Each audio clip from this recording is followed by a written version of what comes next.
नमस्कार बंधुरा তোমরা সবাই কেমন আছো।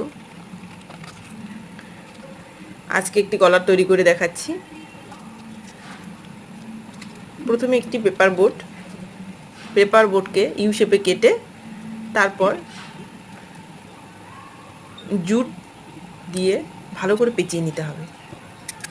এবার কিছু বিটসের সাহায্যে